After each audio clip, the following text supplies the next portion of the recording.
കുട്ടികൾ നിർബന്ധമായും പങ്കെടുക്കണം. രക്ഷിതാവിന് അതിൽ ചോയ്സ് ഇല്ല.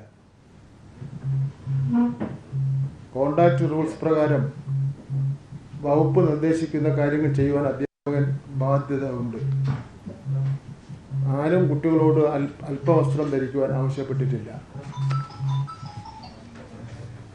ഇന്ത്യയിലെ പല സംസ്ഥാനങ്ങളിലും ഹിജാബ് അടക്കമുള്ള വസ്ത്രധാരണ രീതിക്കെതിരെ പ്രതിഷേധങ്ങളും അടിച്ചമർത്തലുകളും ഉണ്ടായപ്പോൾ പുരോഗമന പ്രസ്ഥാനങ്ങൾ ഉന്നതമായ ജനാധിപത്യ സാംസ്കാരിക നിലപാടാണ് സ്വീകരിച്ചിട്ടുള്ളത്.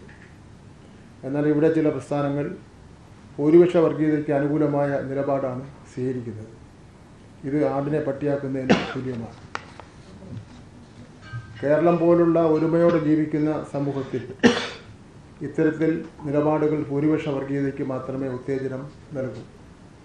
കായിക വിനോദങ്ങളിൽ ഏർപ്പെടുന്നത് കുട്ടികളിൽ മാനസികവും ശാരീരികവുമായ ഉന്മേഷവും ആരോഗ്യവും പോസിറ്റീവ് ചിന്തയും വളർത്താൻ സഹായിക്കും. ഇത് അവരുടെ പഠനത്തെയും വ്യക്തിത്വ വികാസത്തെയും നല്ല രീതിയിൽ സ്വാധീനിക്കും. കേരളത്തിലെ 14,000-ഓളം വരുന്ന വിദ്യാലയങ്ങളിൽ 90% വിദ്യാലയങ്ങളിലും ഈ സൂംബ അടക്കമുള്ള കായിക ഇനങ്ങളുടെ റിഹേഴ്സലും പ്രവർത്തനവും നടന്നുകൊണ്ടിരിക്കുകയാണ്. അതിനാൽ ഇത്തരം ആരോഗ്യകരമായ പ്രവർത്തനങ്ങളെ പ്രോത്സാഹിപ്പിക്കേണ്ടത് അത്യാവശ്യമാണ്. കേരളത്തിൽ പൊതുവിദ്യാഭ്യാസ മേഖലയിൽ ആരോഗ്യ കായിക വിദ്യാഭ്യാസം നിർബന്ധ പാഠ്യവിഷയമായി നിലവിൽ ഉൾപ്പെടുത്തിയിട്ടുണ്ട്.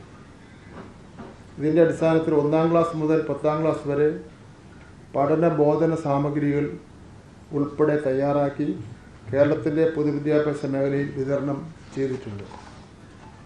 കായിക വിദ്യാഭ്യാസത്തിലൂടെ ആരോഗ്യ പരിപാലനം എന്ന ബൃഹത്തായ കാഴ്ചപ്പാടാണ് കേരളത്തിലെ പാഠ്യപദ്ധതി പരിഷ്കരിച്ചതിലൂടെ ലക്ഷ്യമിടുന്നത്. പൊതുവിദ്യാഭ്യാസ വകുപ്പ് പുറത്തിറക്കിയിട്ടുള്ള ടൈം ടേബിൾ പ്രകാരം ആരോഗ്യ കായിക വിദ്യാഭ്യാസ വിനിമയം ഫലപ്രദമായി നടന്നു വരുന്നുണ്ട്. സ്ഥിരമായി കുട്ടികൾ കായിക പ്രവർത്തനങ്ങളിലും വ്യായാമത്തിലും ഏർപ്പെടുന്നതിലൂടെ ശരീരപേശികൾക്ക് ശക്തി കൂടുകയും ഹൃദയാരോഗ്യം മെച്ചപ്പെടുകയും ശരീരഭാരം നിയന്ത്രിക്കുവാൻ സാധിക്കുകയും ചെയ്യുന്നു. ഇന്ത്യയിൽ തന്നെ ഏറ്റവും കൂടുതൽ ജീവിതശൈലി രോഗബാധിതരുള്ള കേരളത്തിൽ കായിക വിദ്യാഭ്യാസത്തിന് വളരെയധികം പ്രാധാന്യം സർക്കാർ നൽകി വരുന്നുണ്ട്. രോഗങ്ങളെ ഫലപ്രദമായി പ്രതിരോധിക്കുവാനും മാനസികമായ സമ്മർദ്ദങ്ങൾ കുറയ്ക്കുവാനും ഉത്കണ്ഠ ഒഴിവാക്കുവാനും സന്തോഷം വർദ്ധിപ്പിക്കുവാനും സ്ഥിരമായ കായിക പങ്കാളിത്തത്തിലൂടെ പ്രധാനമായും ലക്ഷ്യമിടുന്നത് കുട്ടികളിൽ അച്ചടക്കം, സ്ഥിരോത്സാഹം, ലക്ഷ്യബോധം എന്നിവ വളർത്തുവാനും ജയപരാജയങ്ങളെ ഫലപ്രദമായി അതിജീവിക്കുവാനും തീരുമാനമെടുക്കുവാനുള്ള കഴിവും പ്രശ്ന പരിഹാര ശേഷിയും ഉൾപ്പെടുത്തിയിട്ടുള്ളവ വികസിപ്പിക്കുവാനും ഇതിലൂടെ സാധിക്കുന്നു. കൂട്ടായ കായിക പ്രവർത്തനങ്ങളിലൂടെ സഹപാഠികളെ ബഹുമാനിക്കുവാനും ഒരുമിച്ച് പ്രവർത്തിക്കുവാനും വ്യത്യസ്ത പശ്ചാത്തലത്തിൽ നിന്നുള്ളവരെ ഒരുമിപ്പിക്കുകയും ചെയ്യുന്നു. സാമൂഹിക ബന്ധങ്ങൾ മെച്ചപ്പെടുത്തുവാനും വളരെ ഫലപ്രദമായി സഹായിക്കുന്ന ഒരു ഉപാധി കൂടിയാണ് സ്പോർട്സ്. കളികളിലെ പങ്കാളിത്തം നിയമങ്ങളിലെയും മര്യാദകളെയും കുറിച്ച് പഠിപ്പിക്കുകയും സത്യസന്ധത, നീതിബോധം, ഫെയർ പ്ലേ, നിയമങ്ങളെ ബഹുമാനിക്കാനുള്ള കഴിവ് തുടങ്ങിയ ഗുണങ്ങൾ വർദ്ധിപ്പിക്കുവാനും ഇതിലൂടെ സാധിക്കുന്നു. കേരളത്തിൽ പാഠ്യപദ്ധതി പരിഷ്കരണത്തിൻ്റെ ഭാഗമായി ആരോഗ്യ കായിക വിദ്യാഭ്യാസത്തിൽ കാലികമായ ലോകത്തിൻ്റെ ആവശ്യകതകൾ ഉൾപ്പെടുന്ന ഉള്ളടക്ക മേഖലകളായാണ് പൊതുവിൽ ഉൾപ്പെടുത്തിയിട്ടുള്ളത്. അടിസ്ഥാന ചലന നൈപുണികൾ, ശരീര പരിപാലന ശേഷികൾ, താളാത്മക ചലനങ്ങൾ, ശാരീരിക ഏകോപന ശേഷികൾ, ആരോഗ്യം, പോഷകാഹാരം, കായികക്ഷമത, വിവിധ വ്യായാമ മുറകൾ, ശാസ്ത്രീയമായ സ്പോർട്സ് ട്രെയിനിങ് രീതികൾ, പ്രഥമ ശുശ്രൂഷ, യോഗ, സമ്മർദ്ദ ലഘൂകരണ വ്യായാമങ്ങൾ, ശരീരസ്ഥിതി വൈകല്യങ്ങൾ പരിഹരിക്കുവാനുള്ള വ്യായാമ മുറകൾ തുടങ്ങിയവയാണ് പ്രധാനമായും പരിഗണിച്ച് പോരുന്ന ഉള്ളടക്ക മേഖലകൾ. ആരോഗ്യ കായിക സംബന്ധമായ ഘടകങ്ങളെല്ലാം കുട്ടികൾക്കും ലഭ്യമാക്കുക എന്നതും വളരെ പ്രധാനപ്പെട്ട ഒരു ലക്ഷ്യമാണ്. ഹൃദയ ശ്വസനക്ഷമത, പേശിശക്തി, പേശിക്ഷമത, ശരീരാനുപാതം തുടങ്ങിയവയാണ് ആരോഗ്യ സംബന്ധമായ കായികക്ഷമത ഘടകങ്ങൾ. ഇവ കേരളത്തിലെ പൊതുവിദ്യാലയങ്ങളിൽ പഠിക്കുന്ന എല്ലാ കുട്ടികൾക്കും കരസ്ഥമാക്കിയിരിക്കുക എന്നതാണ് പൊതുവിലുള്ള ലക്ഷ്യം. ആരോഗ്യ കായിക സംബന്ധമായ കായികക്ഷമതാ ഘടകങ്ങൾ പ്രധാനപ്പെട്ട ഹൃദയ ശ്വസന ക്ഷമത വർദ്ധിപ്പിക്കുവാൻ അഭ്യസിക്കുന്ന പ്രവർത്തനങ്ങളാണ് നടത്തം, ജോഗിംഗ്, റണ്ണിംഗ്, നീന്തൽ, സൈക്ലിംഗ്, ഡാൻസിംഗ് ഉൾപ്പെടെയുള്ള പ്രവർത്തനങ്ങളാണ് സാധാരണയായി പരിഗണിച്ചു പോരുന്നത്.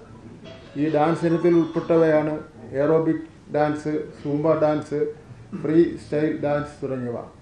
ഹൃദയ ശ്വസന ക്ഷമത വർദ്ധിപ്പിക്കുന്ന ഒരു പ്രവർത്തനമെന്ന നിലയിൽ ഇത്തരം നൃത്തരീതികൾ വ്യക്തികളുടെ ശാരീരികവും മാനസികവും സാമൂഹികവുമായ ക്ഷേമത്തിന് ഫലപ്രദമായ ഗുണങ്ങൾ സംഭാവന ചെയ്യുന്നു. സംഗീതത്തിൻ്റെ സഹായത്തോടുകൂടി ദീർഘനേരം നിൽക്കുന്ന പ്രവർത്തനമായതിനാൽ ഹൃദയമിടിപ്പ് ഉയരുകയും പമ്പിങ് നടക്കുകയും ചെയ്യുന്നു. സ്ഥിരമായ പ്രവർത്തനം ഹൃദയപേശികളെ ശക്തിപ്പെടുത്തുകയും മൊത്തത്തിലുള്ള പ്രവർത്തനം മെച്ചപ്പെടുത്തുകയും ചെയ്യുന്നു.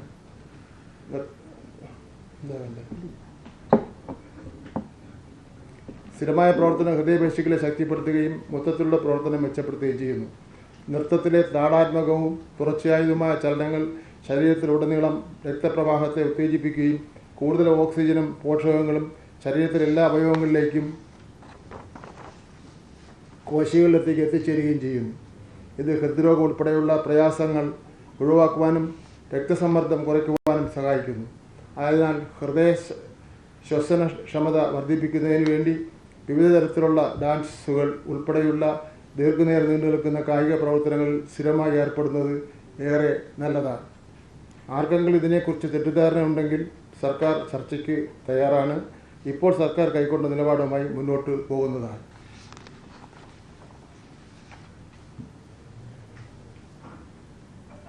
സംസ്ഥാനത്തെ സ്കൂളുകളിൽ ഭിന്നശേഷി നിയമനം നടത്തുന്നത് ബഹുമാനപ്പെട്ട സുപ്രീം കോടതിയുടെയും ഹൈക്കോടതിയുടെയും ഉത്തരവിൻ്റെ അടിസ്ഥാനത്തിലാണ്. അതായത് ജില്ലകളിലെ എംപ്ലോയ്മെൻറ്റ് എക്സ്ചേഞ്ചുകൾ മുഖാന്തരം ലഭ്യമാകുന്ന ലിസ്റ്റിൻ്റെ അടിസ്ഥാനത്തിലാണ് ഭിന്നശേഷിക്കാരെ അഭിമുഖത്തിനായി സ്കൂൾ മാനേജർമാർ വിളിക്കുന്നത്. ഈ അഭിമുഖത്തിൽ സ്കൂളിൽ തിരഞ്ഞെടുക്കുന്ന ആളുകളെയാണ് അധ്യാപകരായി നിയമിക്കുന്നത്. സമർപ്പിക്കുന്ന സർട്ടിഫിക്കറ്റുകളുടെ വ്യക്തമായ പരിശോധനയ്ക്ക് ശേഷമാണ് എംപ്ലോയ്മെൻറ്റ് ഓഫീസർ ഉദ്യോഗാർത്ഥികളുടെ പട്ടിക തയ്യാറാക്കുന്നത്. ഇത് പൊതുവിദ്യാഭ്യാസ വകുപ്പിൽ എന്ന് മാത്രമല്ല സംസ്ഥാനത്തെ എല്ലാ വകുപ്പുകളും ഈ രീതി തന്നെയാണ് തുടരുന്നത്. നാളിതുവരെയായി ഒരു പരാതിയിലോ കോടതിയിലോ ഈ വ്യവസ്ഥ ചലഞ്ച് ചെയ്തിട്ടില്ല. നമുക്ക് ടോട്ടൽ എത്ര അപ്പോയിൻമെൻ്റാണ് ഓർമ്മയുണ്ടോ?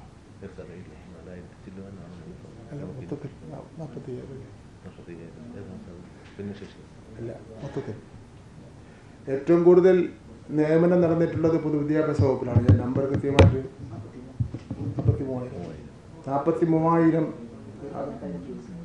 അപ്പോയിൻമെൻറ്റ് നടന്നിട്ടുണ്ട്. അതിൽ 18,000 PSC ആണ് നടന്നിട്ടുള്ളത്. ഭിന്നശേഷിക്കാരുടെ ഭിന്നശേഷി സർട്ടിഫിക്കറ്റുകൾ നൽകുന്നത് ആരോഗ്യവകുപ്പിൻ്റെ വിവിധ ഡോക്ടർമാരടങ്ങുന്ന പാനലാണ്.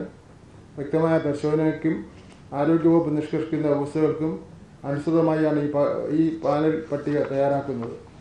ഇക്കാര്യത്തിൽ എന്തെങ്കിലും തരത്തിൽ ആക്ഷേപങ്ങളുണ്ടെങ്കിൽ തെളിവ് സഹിതം പരാതി നൽകുകയാണെങ്കിൽ കർശന നടപടികൾ കൈക്കൊള്ളാൻ പൊതുവിദ്യാഭ്യാസ വകുപ്പ് തയ്യാറാണ്. ഇത് സംബന്ധിച്ച് ഒരു മാധ്യമത്തിൽ വന്ന വാർത്തയുമായി ബന്ധപ്പെട്ട് കാര്യങ്ങൾ പ്രാഥമികമായി അന്വേഷിക്കാൻ പൊതുവിദ്യാഭ്യാസ ഡയറക്ടറെ ചുമതലപ്പെടുത്തിയിട്ടുണ്ട്. ആ വാർത്തയുടെ ഹെഡിങ് ഇതാണ്: നിയമന അംഗീകാരം ഉറപ്പിക്കുവാൻ വിദ്യാഭ്യാസ വകുപ്പിൽ ഇടനിലക്കാർ എന്ന വാർത്തയാണ് വന്നിട്ടുള്ളത്. മലയാള മനോരമയിലാണ് വന്നിട്ടുള്ളത്. എന്തായാലും അന്വേഷിക്കുന്നതിന് വേണ്ടി വിദ്യാഭ്യാസ ഡയറക്ടറെ ചുമതലപ്പെടുത്തിയിട്ടുണ്ട്. പക്ഷേ മലയാള മനോരമയ്ക്ക് നേരെ ഇത് തെറ്റായ വാർത്തയായതുകൊണ്ട് തന്നെ നിയമ നടപടി സ്വീകരിക്കുന്നതിന് വേണ്ടി തീരുമാനിച്ചു.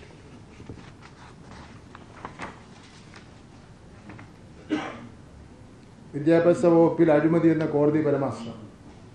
ഒരു സ്കൂൾ ക്ലോഷർ കേസുമായി ബന്ധപ്പെട്ട് ബഹുമാനപ്പെട്ട ഹൈക്കോടതി ഇന്നലെ കേസ് പരിഗണിച്ചത്.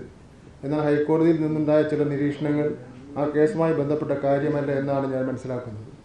വിദ്യാഭ്യാസ വകുപ്പിൽ പാടെ അഴിമതി എന്ന വാദം വസ്തുതയ്ക്ക് നിരക്കുന്നതല്ല. ഏതെങ്കിലും പ്രത്യേക സംഭവം നടന്നിട്ടുണ്ടെങ്കിൽ തെളിവോ പരാതിയോ നൽകിയാൽ വിശദമായ അന്വേഷണം നടത്തുവാനും കർശന നടപടി കൈക്കൊള്ളുവാനും പൊതുവിദ്യാഭ്യാസ വകുപ്പ് തയ്യാറാണ്. IAS ഉദ്യോഗസ്ഥർ സൂംബ ഡാൻസ് പരിശീലിപ്പിക്കുന്നത് സ്കൂളുകളിൽ തുടരും എന്ന നിലപാടിൽ തന്നെ ഉറച്ചു നിൽക്കുകയാണ്. ആ നടപടിയുമായി സർക്കാർ മുന്നോട്ട് പോകുമെന്ന് ആവർത്തിക്കുകയാണ് വിദ്യാഭ്യാസ മന്ത്രി വി ശിവൻകുട്ടി. അല്പവസ്ത്രമാണ് പ്രശ്നമായി സംഘടനകൾ ഇതിനെ എതിർക്കുന്നവരൊക്കെ ചൂണ്ടിക്കാണിക്കുന്നത് എന്നുണ്ടെങ്കിൽ അത്തരത്തിലൊരു പ്രത്യേക ഡ്രസ് കോഡൊന്നും സൂംബയ്ക്കില്ല എന്നതാണ്. കുട്ടികൾ യൂണിഫോമിലാണ് സ്കൂളിലേക്ക് എത്തുന്നത്. ആ യൂണിഫോമിൽ തന്നെയാണ് കുട്ടികൾ സൂംബ കളിക്കുന്നതും. അതിന് മറ്റൊരു തരത്തിലുള്ള വിവാദങ്ങളിലേക്കോ മാനങ്ങളോ കാണേണ്ട എന്നുകൂടി പറയുകയായിരുന്നു വിദ്യാഭ്യാസ മന്ത്രി വി ശിവൻകുട്ടി.